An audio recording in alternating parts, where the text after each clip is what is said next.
Today, I need to share with you the most painful chapter of my life.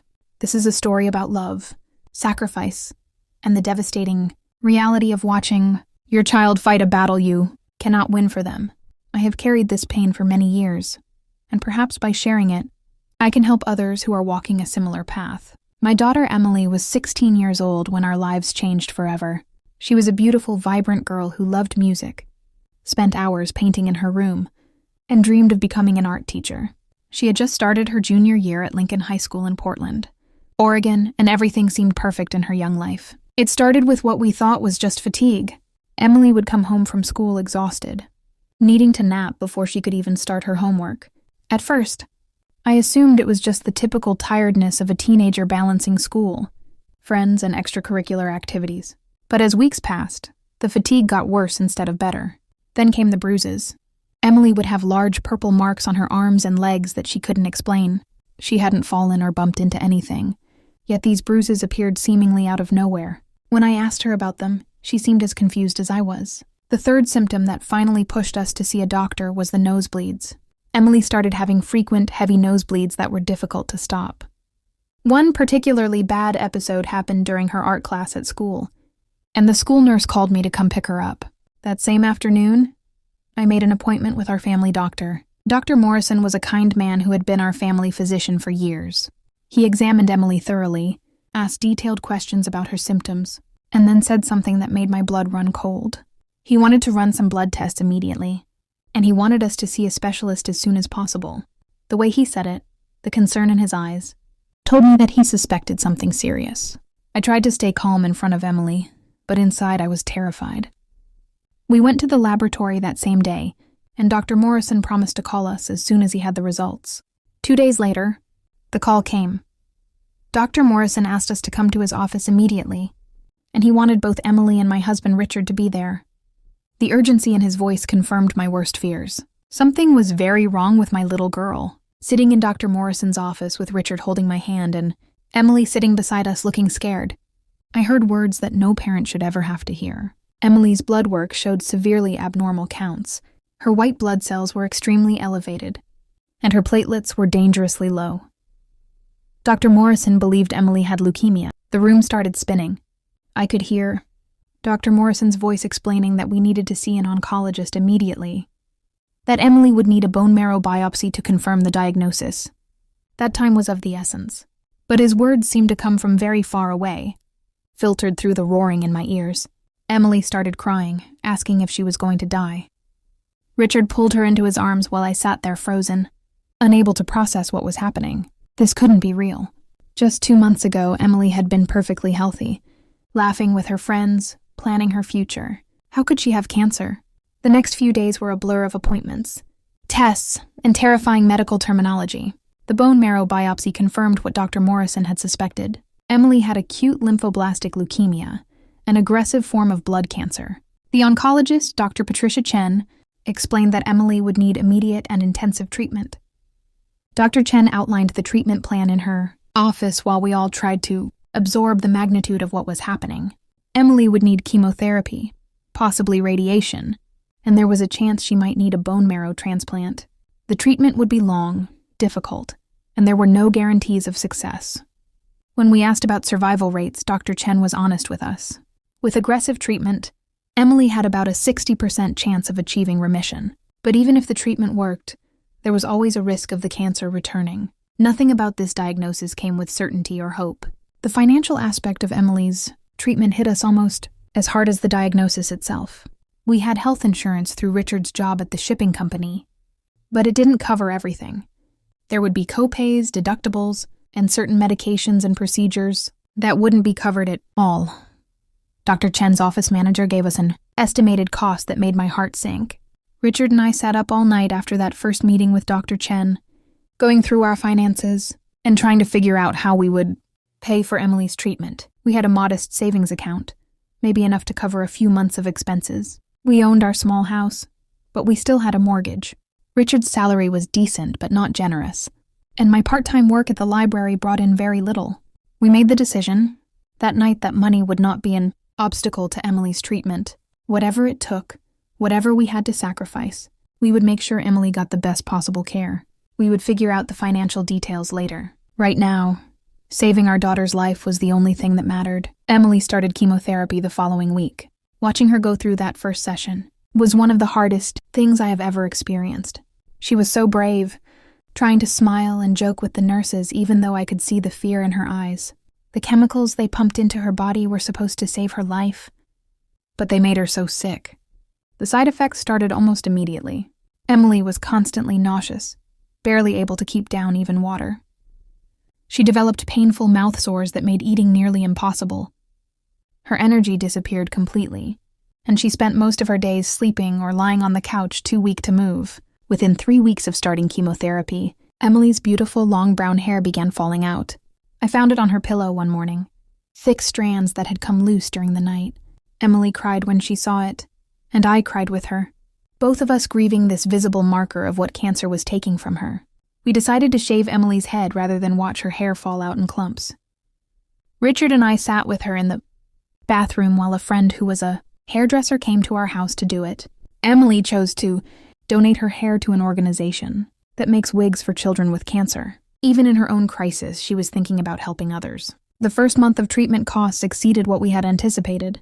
Between the chemotherapy drugs, hospital stays when Emily's immune system was too compromised for her to be at home, additional medications for side effects, and countless doctor appointments, we quickly depleted our savings account. I started looking for additional work to help cover the mounting medical bills. The library job I had held for years was only part-time and paid minimum wage. I needed something that would bring in more money but still allow me to be available for Emily when she needed me. I found a job at a diner that opened at 5 a.m, serving breakfast to workers heading to their shifts. The hours were brutal, starting at 4:30 in the morning and ending at noon, but the tips were decent, and it fit around Emily's treatment schedule. I would work the breakfast rush, come home to check on Emily, and then head to the library for my afternoon shift. Richard took on overtime whenever it was available at the shipping company. He was working 12 and sometimes 14-hour days, leaving early in the morning and coming home exhausted late at night. The stress was visible in his face, new lines appearing around his eyes and mouth, his hair starting to gray at the temples, but the income from our extra work still wasn't enough. The medical bills kept coming, each one larger than the last. We started receiving calls from the hospital billing department asking when we could pay our outstanding balance. We set up payment plans, but even those monthly amounts were difficult to manage. 3 months into Emily's treatment, we made the heartbreaking decision to sell our house. It was the only way we could see to generate enough money to continue paying for Emily's care. The house wasn't large or fancy, but it was ours. We had bought it when Emily was a baby, painted her nursery yellow, planted a garden in the backyard. Every room held memories of our life as a family. Richard and I told Emily about our decision one evening after dinner. We tried to present it as a practical choice rather than a desperate measure, but Emily wasn't fooled. She started crying and saying she didn't want us to lose our home because of her. She said maybe she should stop treatment, that her life wasn't worth destroying ours. Hearing my 16-year-old daughter say that, her life wasn't worth saving, broke something inside me. I held her while she cried and told her over and over that she was worth everything, that a house was just walls and a roof, but she was irreplaceable. I told her we would live in a cardboard box if it meant keeping her alive. We put the house on the market and found a real estate agent who understood our situation and worked quickly. Within 6 weeks, we had a buyer and closed on the sale. The money we made after paying off the mortgage gave us enough to cover about 4 more months of treatment, if we were careful. We moved into a small 2-bedroom apartment across town.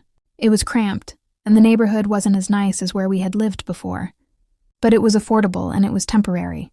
We told ourselves that once Emily was better, once she was in remission and we could breathe again, we would save up and buy another house. Emily's treatment continued through the summer and into the fall.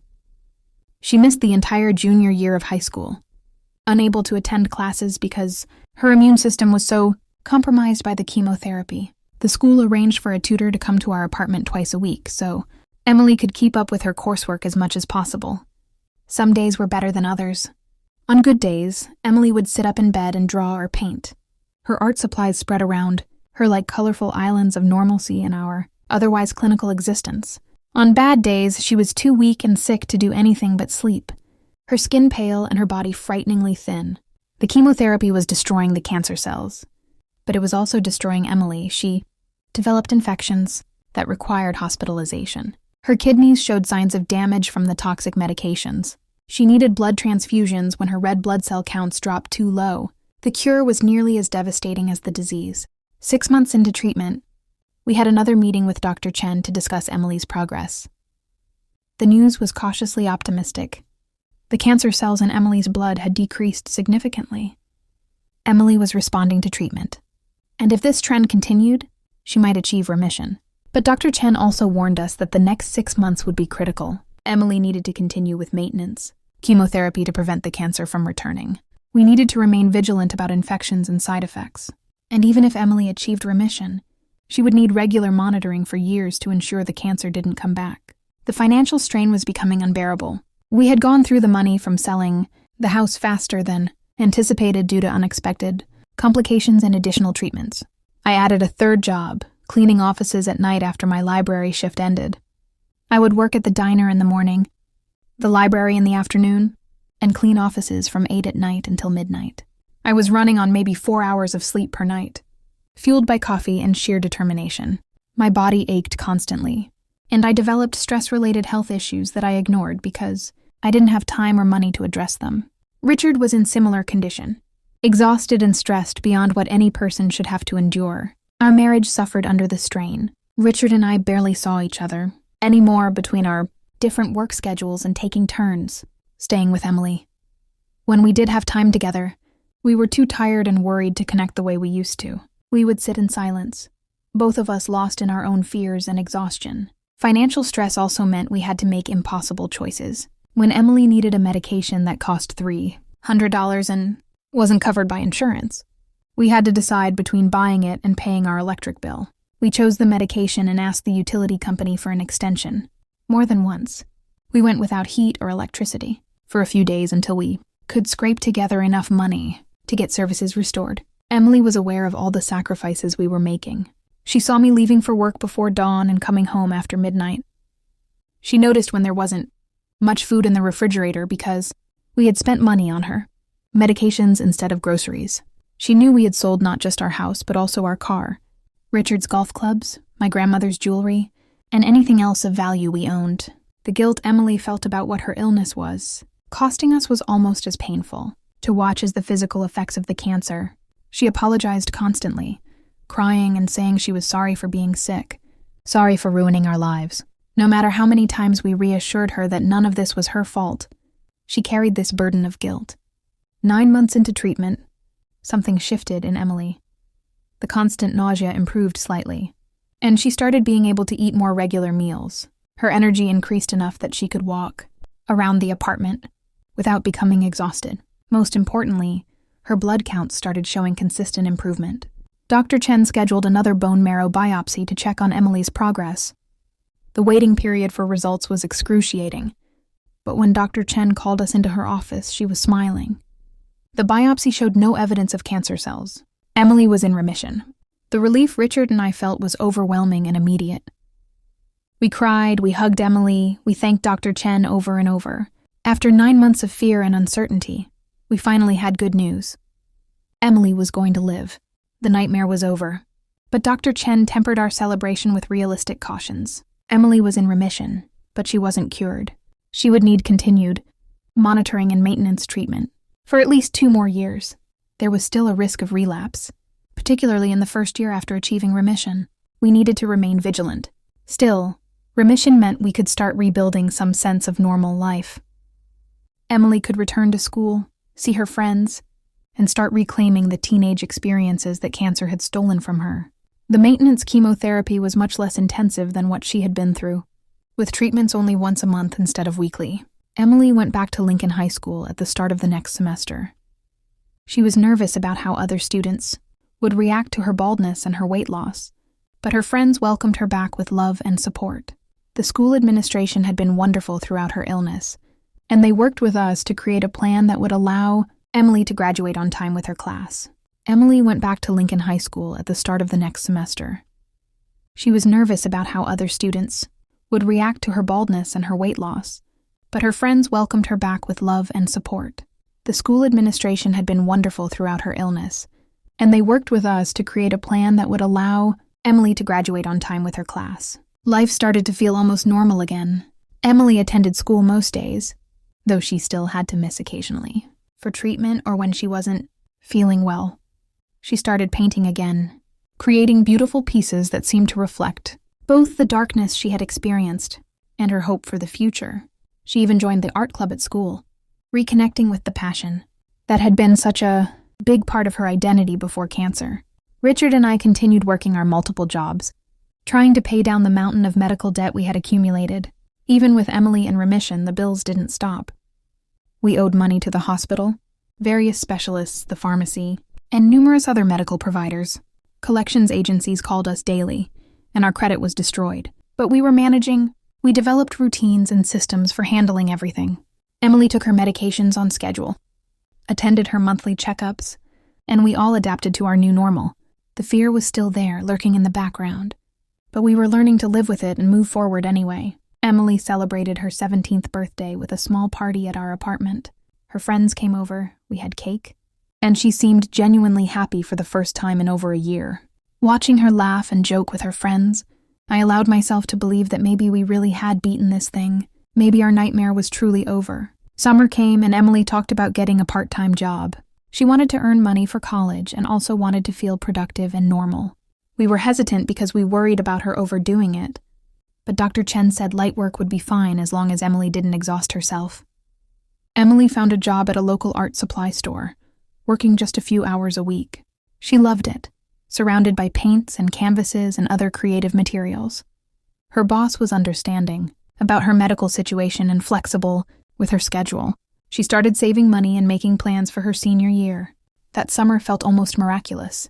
Emily's hair was growing back, coming in curly and dark. She had gained back some of the weight she had lost, and there was color in her cheeks again.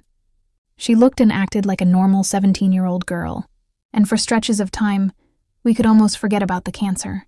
But in late August, about 11 months after Emily had achieved remission, she started complaining of headaches.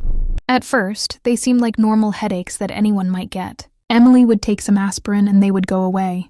But gradually, the headaches became more frequent and more severe. Emily also started having trouble with her balance. She would stumble occasionally or bump into door frames. Her handwriting, which had always been neat and artistic, became shaky and difficult to read. She complained that her vision would sometimes go blurry, making it hard to read or focus on things. I tried to tell myself these symptoms were nothing, maybe just stress or normal teenage issues. But a mother's instinct knows when something is wrong with her child, and every fiber of my being was screaming that we had a problem. I called Dr. Chen's office and got Emily an appointment for the following week. Dr. Chen examined Emily and ordered several tests, including an MRI of her brain. The wait for that appointment and then for the results was agonizing. Richard and I both knew what these symptoms might mean, but we didn't say it out loud. We couldn't bear to give voice to our worst fear. The call came on a Tuesday afternoon. Dr. Chen asked us to come to her office the next morning, and she wanted Emily to be there too. The seriousness in her voice told me everything I needed to know before she said another word. The cancer was back. Sitting in Dr. Chen's office the next day, I watched her mouth move as she explained that Emily's leukemia had returned and had spread to her central nervous system. The cancer was now in Emily's brain and spinal fluid. This was what was causing the headaches, balance issues, and vision problems. This type of relapse was very serious, Dr. Chen explained. Central nervous system involvement meant the cancer was more aggressive and harder to treat. Emily would need immediate and intensive treatment, including chemotherapy directly into her spinal fluid, radiation to her brain, and possibly a bone marrow transplant if we could find a suitable donor. I felt like I was drowning, unable to breathe or think clearly. We had been through so much already. We had fought so hard, sacrificed everything, and it still wasn't enough.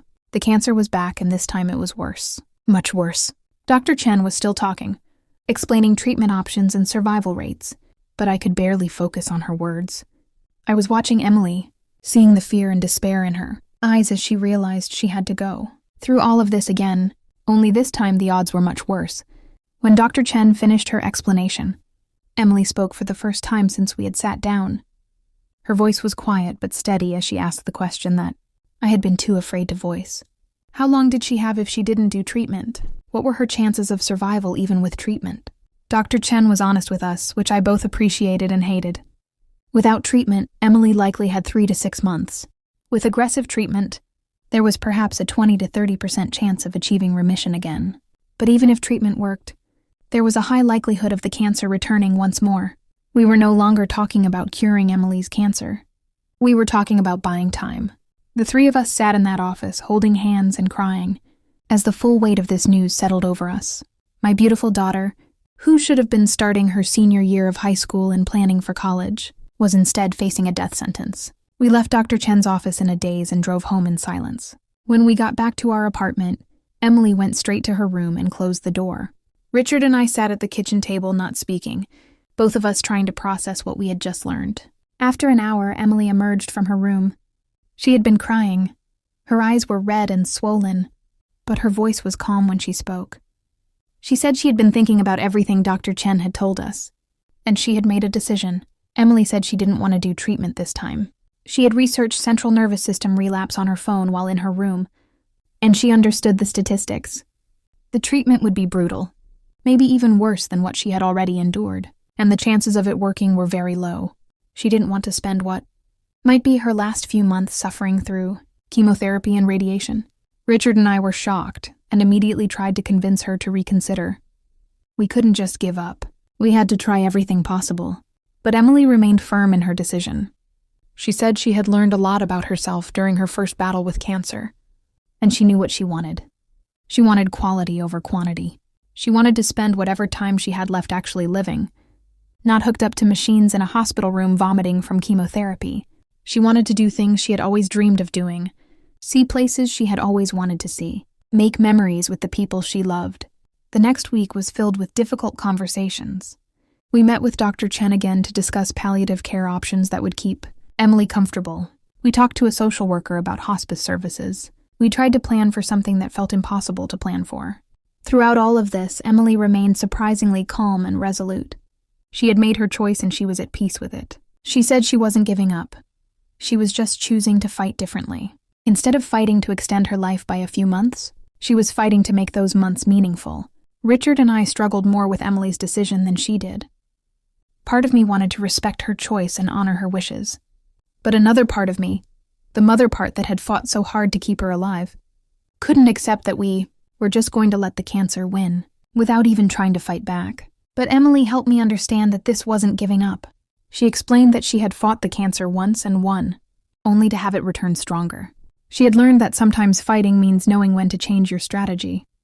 Her new fight was about controlling her own story and her own ending. We decided that if Emily's time was limited, we were going to make the most of every moment. Richard requested a leave of absence from his job, and I quit all 3 of my jobs. Money didn't matter anymore. Memories mattered. Time together mattered. Nothing else was important. Emily made a list of things she wanted to do and places she wanted to see. She wanted to visit the ocean because she had always loved water and found it peaceful. She wanted to see the mountains because she loved to paint landscapes. She wanted to go to an art museum in San Francisco that featured her favorite artist. She wanted to eat good food, listen to live music, and spend time with her friends. We started with a trip to the Oregon coast, just the 3 of us. We spent a weekend in a small beach cottage, walking on the sand, collecting shells, and watching the sunset over the Pacific Ocean. Emily brought her sketchbook and sat for hours drawing the waves and seabirds. One evening during that trip, Emily talked about her feelings regarding death. She said she wasn't as scared as she thought she would be. She believed she would see her grandparents again, that there was something beyond this life.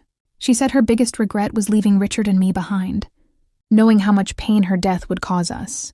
I told Emily that while losing her would destroy us, we would survive because she had taught us how to be strong. We would carry her love with us always, and live our lives in a way that would honor her memory. I promised her that we would be okay eventually, even though I wasn't sure if that was true. After the beach, we took Emily to Crater Lake to see the mountains. Then we drove to San Francisco, where we spent 3 days visiting art museums, eating at nice restaurants, and exploring the city. Emily was getting weaker, the symptoms of the cancer progression becoming more noticeable, but she pushed through with determination to experience everything on her list.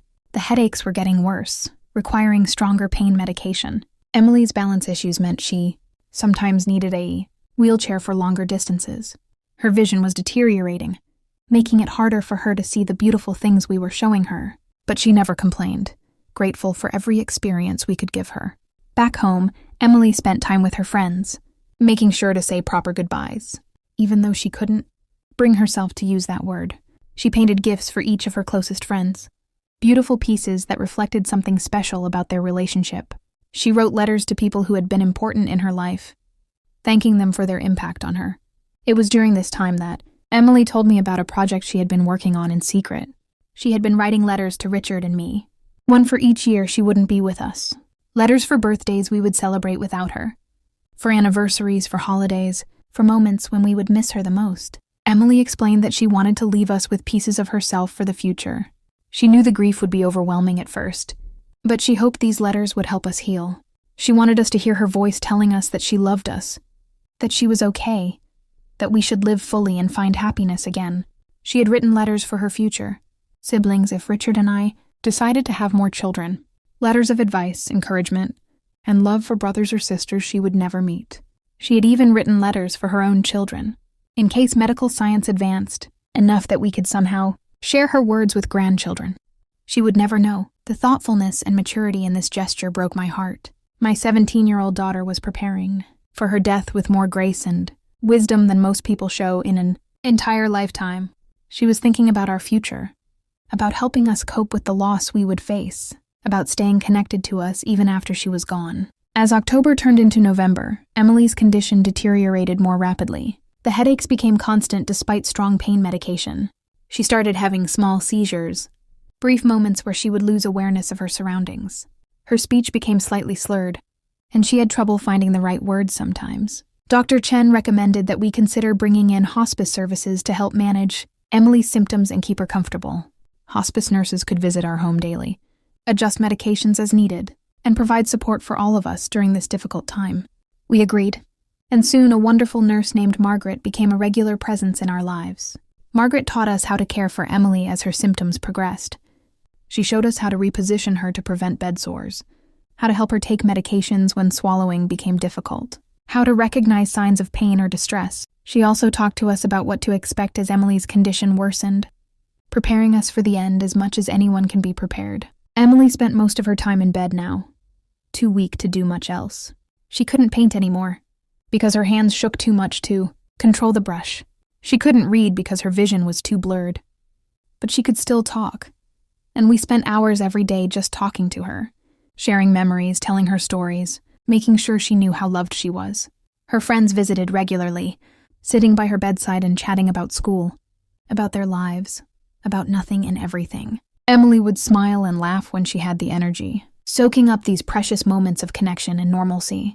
Her art teacher from school came by and spent an afternoon just sitting with Emily, two artists sharing companionable silence. In early December, about 3 months after her relapse diagnosis, Emily asked us to gather her letters and give them to her.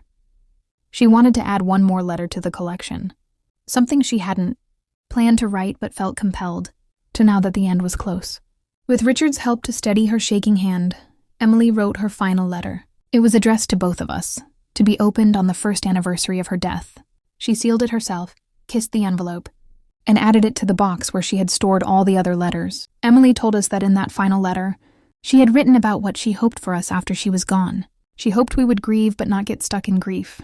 She hoped we would remember the joy she had brought to our lives, not just the pain of losing her. She hoped we would love again, laugh again, and find purpose and meaning in our continued lives. She made us promise that we would read her letters when we needed to hear from her, that we would let her words comfort us when the grief felt unbearable. She said these letters were her final gift to us, her way of staying present in our lives even after her body was gone. On December 18th, Emily slipped into unconsciousness. Margaret had prepared us for this, explaining that this was a natural part of the dying process. Emily's body was shutting down, conserving energy for essential functions only. She could probably still hear us, Margaret said, so we should keep talking to her, telling her we loved her. Richard and I took turns sitting by Emily's bedside, holding her hand, talking to her about our favorite memories. We told her about the day she was born, about her first steps, about her first day of school. We reminded her of family vacations, birthday parties, ordinary Tuesday evenings that had been made special simply because we were together. We told Emily it was okay to let go, that we would be okay, that she had fought long enough and it was time to rest. We thanked her for the 17 amazing years we had been blessed to be her parents. We told her we were proud of her strength, her grace, her beautiful soul. Emily died peacefully in her sleep early on the morning of December 20th. Richard and I were both there, each holding one of her hands. When we felt her take her last breath, the grief that crashed over us in that moment was unlike anything I had ever experienced, a pain so intense it was almost physical. But even in that terrible moment, there was also peace. Emily's suffering was over. She was no longer in pain, no longer fighting a battle she couldn't win. And she had been surrounded by love until her very last moment, which was all any of us can hope for when our time comes. The days after Emily's death were a blur of funeral arrangements, visitors, and condolences that felt hollow no matter how well-intentioned they were. We buried Emily on a hillside overlooking the city, in a plot that would eventually hold Richard and me as well so we could all be together again. In the weeks and months that followed, Richard and I discovered that grief is not a linear process. Some days we could function almost normally, going through the motions of daily life. Other days the weight of Emily's absence was crushing, making even simple tasks feel impossible. But we had Emily's letters, and they became lifelines for us. On my first birthday without her, I opened the letter she had written for that occasion. Through tears, I read her words telling me that she hoped I would eat cake even though I wouldn't feel like celebrating. She reminded me of funny moments from birthdays past and told me she would be celebrating with me in spirit. Richard's letter for his birthday was similar, filled with Emily's love and encouragement and gentle pushes toward healing.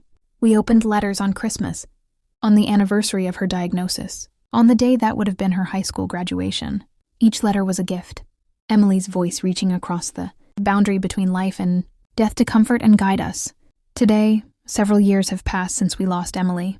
The acute, devastating grief has softened into something more bearable, though the loss never goes away completely. We learn to live with Emily's absence while keeping her memory alive through stories, through her artwork that fills our home, through the ways she changed us and shaped who we became. I share this story not to make you sad, but to remind you of several important truths. Life is precious and fragile, and we must cherish the people we love while we have them. Cancer and other terrible diseases don't discriminate based on age or fairness or how much someone deserves to live. But I also want you to know that even in the worst circumstances, there can be moments of grace and love and profound meaning.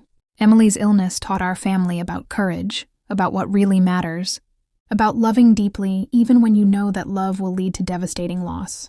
The letters Emily left behind were an incredible gift, but the real treasure was the 17 years we had with her. Every laugh, every hug, every ordinary moment we shared was a gift that we carry with us always.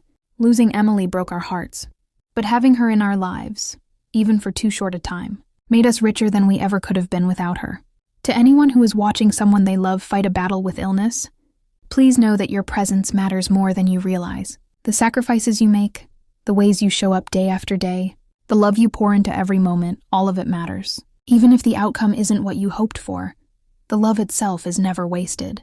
And to anyone who has lost someone they love, I want you to know that it's possible to survive even the most devastating grief. Not easily, not quickly, but eventually you will find a way to live with the loss.